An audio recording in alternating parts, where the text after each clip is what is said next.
Entrepreneur Mark Cuban never calls time out. I always look at business as a sport. In football, you play 60 minutes. Basketball, you play 48 minutes. In business, it's 24/7/365, and the whole world's trying to kick your ass. I will never forget talking to Mark about, where are you going with this broadcast thing? And he goes, I'm going to the BBC, Billionaire Boys Club. Mark Cuban parlayed his passion for Indiana basketball into a company worth $5.7 billion. The day that Broadcast.com was sold to Yahoo, I think a lot of folks felt like we had hit the lottery twice. Over the last 20 years, I've always been about what's new, what's next, and how am I getting there first. The unorthodox entrepreneur has disrupted every business he touched. He said, we got to blow this up. This is not what I want. Rip everything out and start again. He's been slammed, eliminated, Mark Cuban, furious, and investigated. Mark Cuban, ordered to appear before the SEC. But almost always comes out on top. He is smart, one of the smartest people. But he also, you could make the argument, was one of the luckiest people in the age of the internet. Somebody has got to be the luckiest person in the world. Somebody's got to be, right? It's you. And I'm just glad it's me,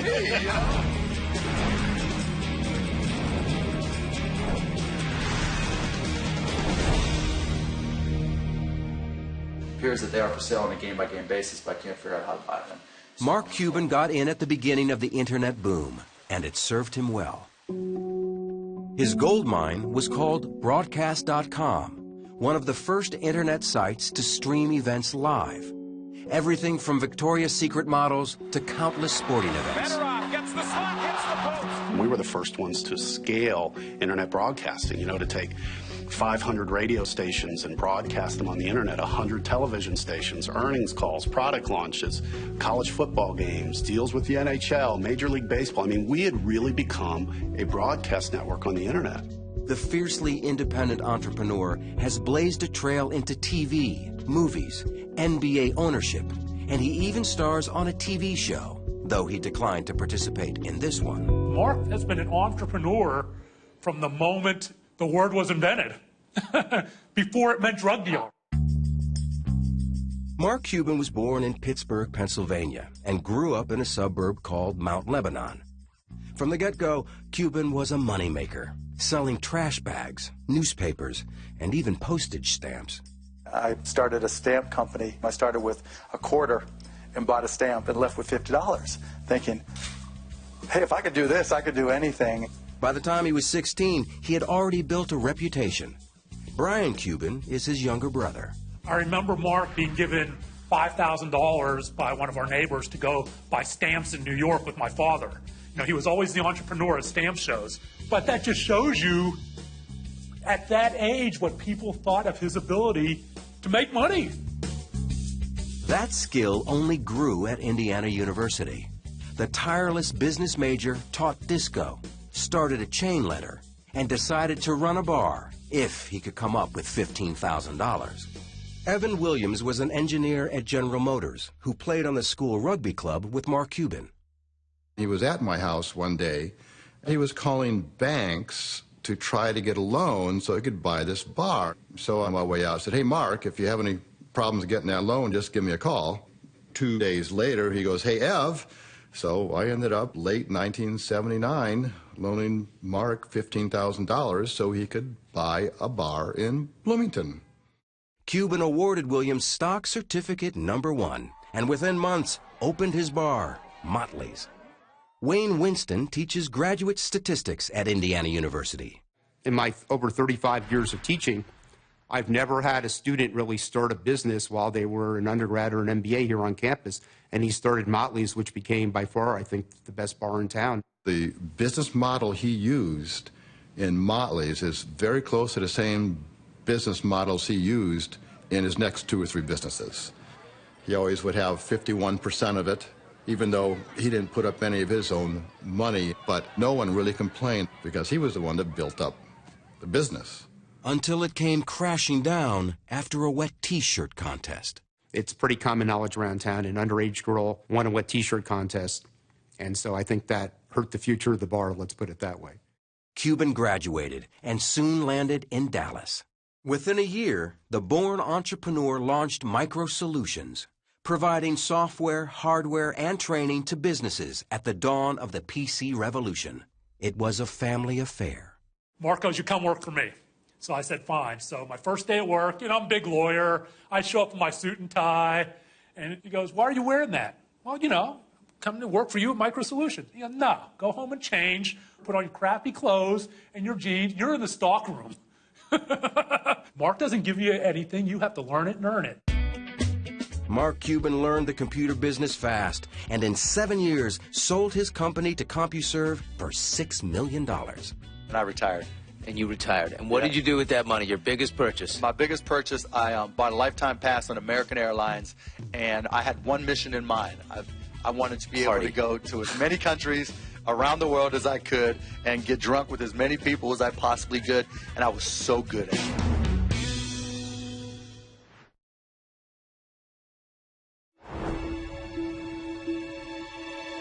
In 1995, Mark Cuban came out of early retirement to reinvent radio. According to Cuban, college friend Todd Wagner brought him the concept. It's a story the Hoosiers basketball fan has told often, as in this interview on 60 Minutes. He sat me down, he said, look, I've got this idea where I think we can listen to Indiana basketball, sporting events, anywhere in the world by using the internet. So Mark and I just basically said, let's find out if this is a business or not. So we set up shop in his upstairs bedroom of his house and, got us a computer, got the software, and started playing with it. And that is the birth of AudioNet, what eventually became Broadcast.com. But another young entrepreneur tells a different story. Chris Jabe says he was also a founder of the company. When I was pretty young, I was a Minnesota Twins fan. I moved to Texas. So I was a displaced fan. I was always trying to figure out how to get access to those games that I couldn't see on regular TV. When the internet came along, it's like it was a slam dunk, because now it was just a matter of acquiring broadcast rights. He took his plan to investors. One of them was Cuban. I probably had this pitch that I'd given to maybe 150 people over the previous year and a half to 2 years. And so I'm getting into my pitch. It's usually about a 20-minute pitch, and within 3 minutes he goes, I'm in. I'll do it. Jabe asked for $1 million and said that Cuban wrote a check for $10,000, and months later tried to cut him out completely.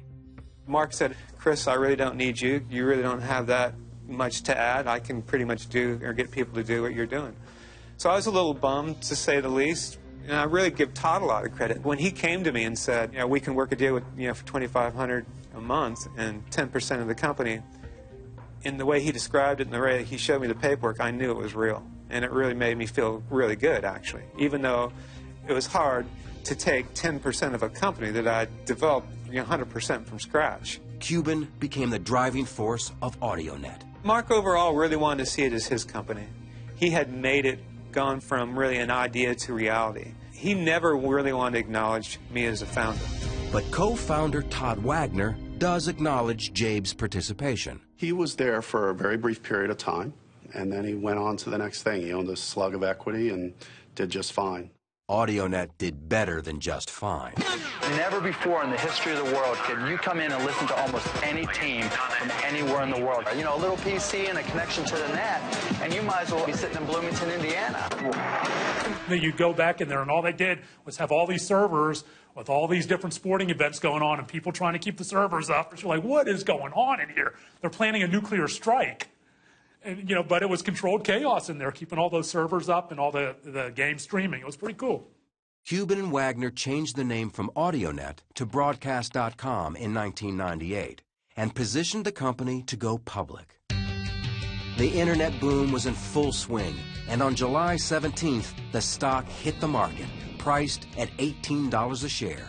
The first trade pops up, and it was, $63 or whatever it was. I mean, it was just through the roof.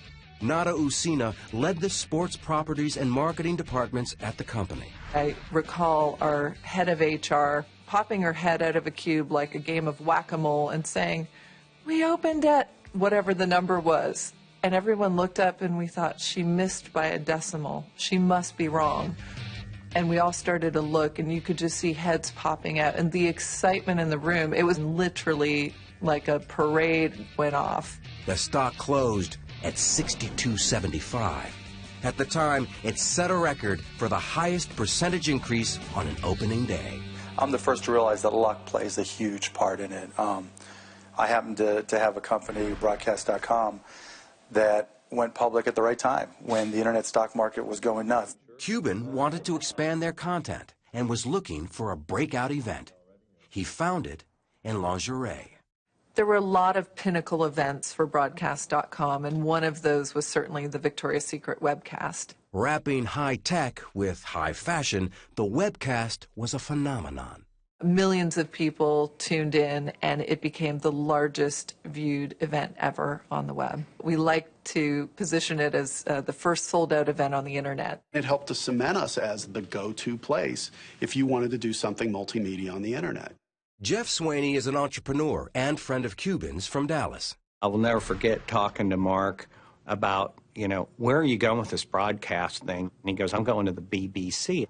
Billionaire Boys Club. You're not going to make $1 billion on this thing. I mean, you're going to make $100 million. No, dude. No. BBC, dude. That's what I'm doing. In pursuit of that billion, Cuban and Wagner led the charge straight to the executive offices of Yahoo. I remember Mark and I going into the conference room and basically just saying, look, we're where you guys need to be. So you're either going to have to compete with us or you're going to have to buy us because we are big players in where we think the internet's going to go. Yahoo felt the breath of competition, according to Paul Sappho, a leading technology forecaster. It's a moment where there's a sense of the rise of the machines. Algorithms in the form of Google are really taking over the search space. And it's beginning to dawn on people that, in fact, there is a lot of volatility in customer loyalty around places you visit on the web. I can remember going to Yahoo, and you could just feel the anxiety at the company of how do we bulk up our technology side. Looking for an answer, in April 1999, Yahoo grabbed Broadcast.com for a staggering sum, $5.7 billion in stock. The deal secured Cuban's membership in that Billionaires Club. I think a lot of folks felt like we had hit the lottery twice. You had this tremendous IPO, and to top it off, one of the great companies in Silicon Valley, Yahoo, comes in and acquires this little old company that was set up in Deep Ellum, Dallas, Texas. It couldn't have been, frankly, scripted any better. But not scripted all that well for Yahoo. It is so easy to quarterback this thing, and as people say, it's one of the stupidest moves in the history of the internet. But there was so much stupidity in that period. It was like a single note in a vast symphony of stupidity. Yahoo struggled with their new acquisition. It's pretty simple to see what happened if you're on the inside. You had a $5 billion acquisition handed to a number of NBAs who had never actually integrated anything before. Yahoo really took a pounding. They took their eye off the ball of search, which opened the door for Google, who smoked them. Within months of the buyout, Cuban protected his stock by buying puts and calls against his interest and began to cash out, buying a 24,000 square foot mansion and a $41 million jet. But his next purchase would be the billionaire's prized possession.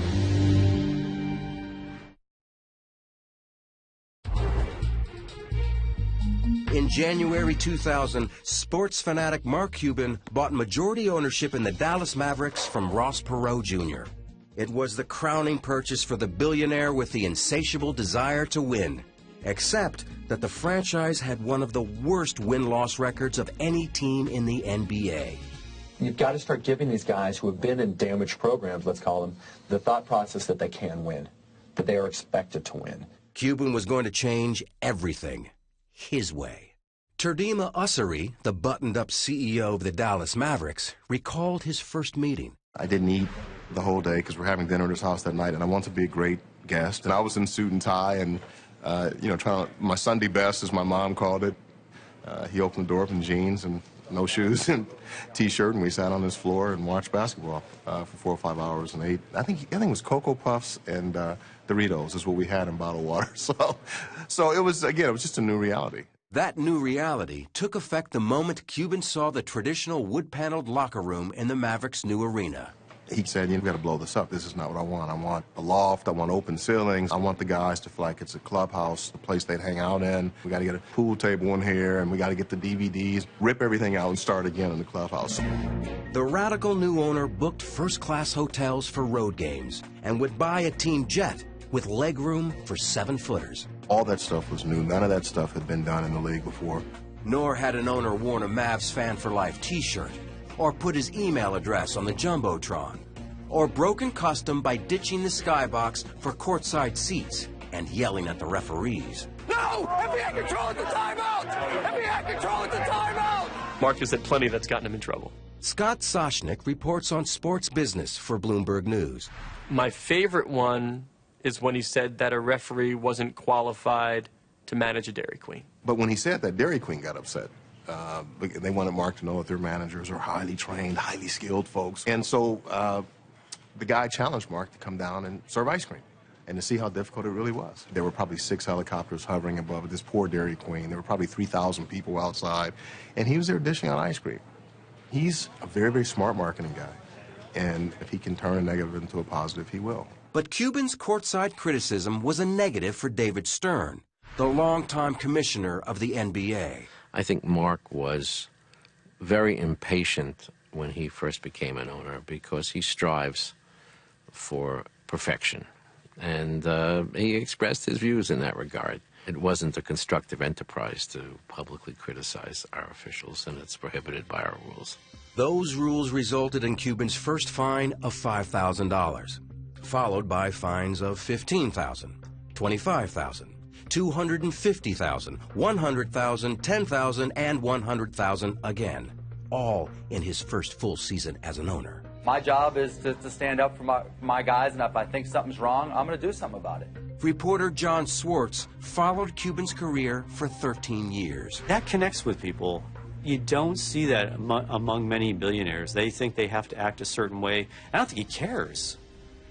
I think he honestly just could give a damn what anyone thinks about him. Cuban's hands-on involvement brought immediate success. Attendance shot up more than 35%. The estimated team value leapt $50 million. And the Mavericks went to the playoffs in 2001 for the first time in over 10 years. Before he owned the Dallas Mavericks, they were the laughingstock of the NBA. They were winning 15 games a year. Once he took over, their winning percentage has got to be one of the best. It's got to be in the top 5.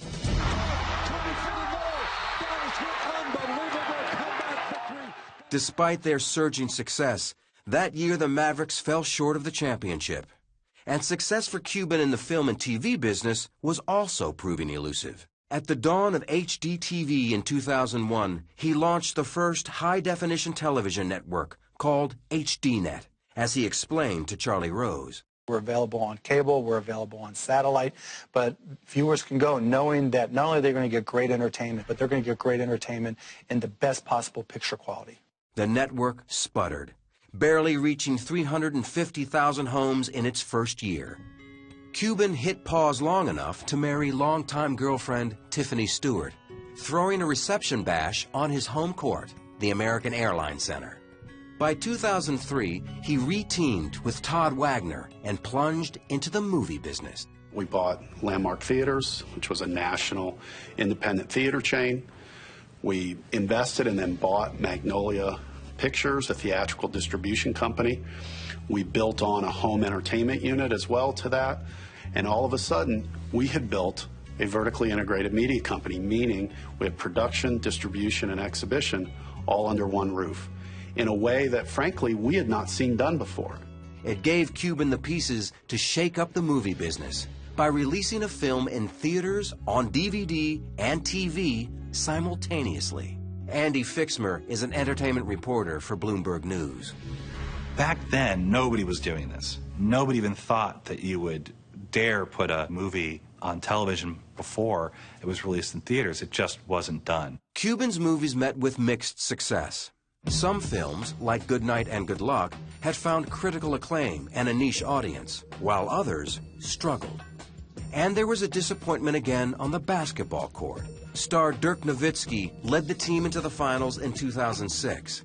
The Mavs were up 2-0 when momentum suddenly shifted. And the team dropped 3 straight. Cuban was livid. When he was pissed, he may as well have been Satan. The players literally ran the other way in the locker room. The Miami Heat are champions of the basketball world! After their collapse in the championship, Nowitzki publicly called for Cuban to control his temper. For the owner who hated to lose, the loss was pure devastation. I believe he didn't leave the house for 3 weeks, and he became a shut-in. So what did it cost him? It cost him his dream. Really, his dream was to turn the Mavericks into champions.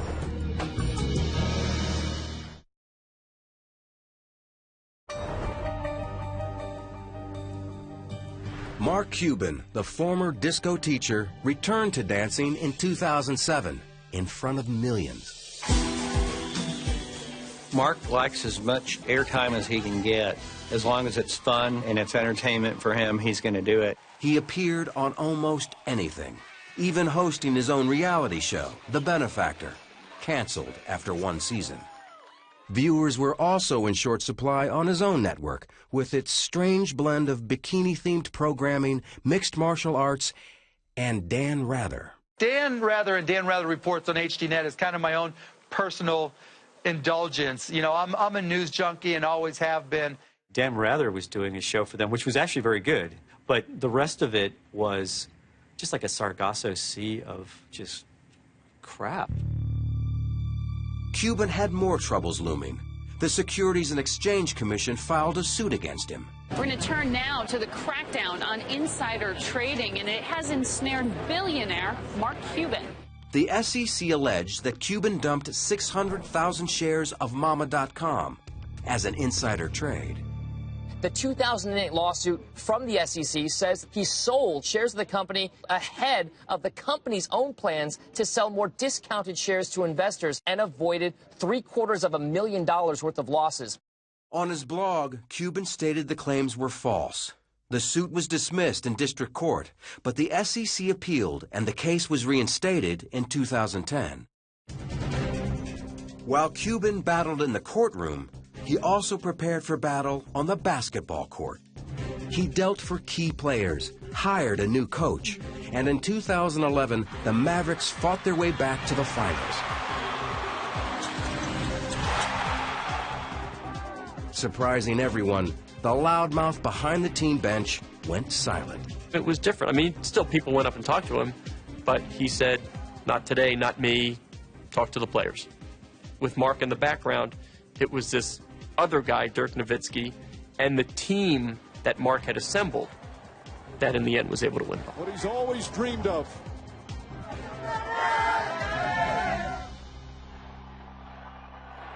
We had the ceremony inside the building, and all of a sudden this chant broke out, "Thank you, Mark. Thank you, Mark. Thank you, Mark." How many times have you heard of a building chanting, "Thank you" to the owner? That's pretty unique. With a championship banner finally in place, Cuban rebranded HDNet, calling it AXS TV. In addition to Ryan Seacrest, Cuban partnered with 2 of the most powerful names in music and entertainment. He lives in Dallas with his wife and 3 children. On his personal blog, he sounds off on everything from executive compensation to personal health. Whether brilliant or just plain lucky, Mark Cuban will always be looking for his next big move. He's going to challenge conventions. He's going to change how people think. He's definitely a guy to always keep your eye on. He's brash. He's not afraid of controversy. But he's also one of the most brilliant strategic thinkers I've ever met. Is the glass of water half full or half empty? Mark's going to be the guy asking who's pouring it. You can look at things and say, this is the way they've always been done. I like to look at it and say, well, if everybody's doing this way, that's not where the future is. You have to look somewhere else. And, you know, if that pisses people off, that's their problem.